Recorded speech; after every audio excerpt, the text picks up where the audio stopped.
Hi everyone, it's Mrs. Skippers, the art teacher at Hutchings Elementary.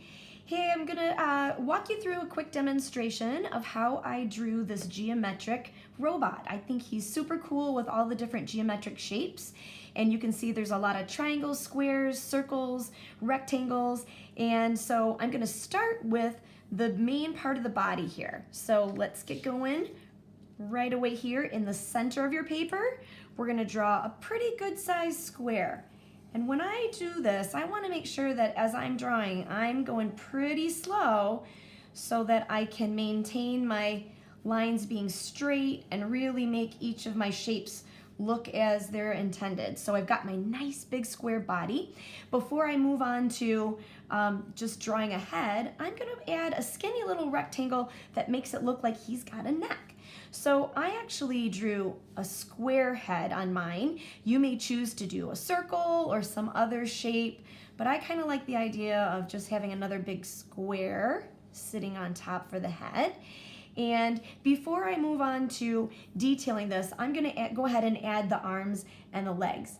And much like I did with adding a neck, I'm going to add these semicircles to make it look like there is a shape that would be kind of like a shoulder, rather than just putting the arms straight on the body. So I'm going to close these up with some lines to make some rectangles for the upper arms. And then I'm going to turn that little line there into a triangle, and that kind of becomes like an elbow. I'll draw a couple of more rectangles for the lower part of the arm. You can see every time I draw one thing on one side, I'm trying to do the exact same thing on the other side so it'll look a lot alike. Once I have the arms done, I'm going to go ahead and put some upside down V's here on the ends of those arms. This is going to then have a little semicircle. If I put two little curves on either side of that V, it makes it look like his hand can open and close, which I think is kind of a cool effect. All right, I'm going to add a couple more little rectangles right underneath the bottom of my square body, and this will allow me to make it so his legs would bend and walk. So just like I did with the shoulders and the neck, I want to have those little connecting pieces. So there would be the upper parts of his legs. And I'm going to draw another little semicircle here for his knees. And then I'm going to come down and draw a couple more rectangles for the bottom parts of his legs. Close them up. And then you can choose how you want to do his feet. I love the idea of putting a little semicircle on there like that was wheels that he could roll around on, but you could certainly do rectangles or squares. I'm going to come up to his head now, and I'm going to do his eyes. And I think on this one, I'm going to make my squares slanted so they're kind of more like a diamond shape. And then I'm going to put some circles inside there. On my other one, I did squares, but you can certainly change the direction or change the shape. I'm adding a skinny rectangle for his mouth, and I think it looks kind of cool to make it look like he has teeth. So I'm going to actually add some lines that make it look like there's little squares in there for teeth, and that will close up his mouth. I'm going to add, I think I will add some little rectangles for ears on this one. So it'll be a little bit different than the example that you see in the Google slides, but that's okay. It's kind of fun to see how things look a little bit different.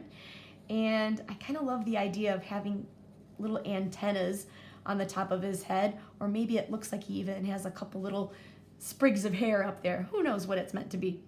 All right, I'm going to add an on and off switch, a little button there to turn my guy on and off. When I don't want him doing things, he can be turned off, but I want to have a control panel so we can see that he's got lots of cool, maybe other buttons and switches and so forth that you can just go in and fill with other geometric shapes, other squares or circles or diamonds. Entirely up to you how you want to set this up.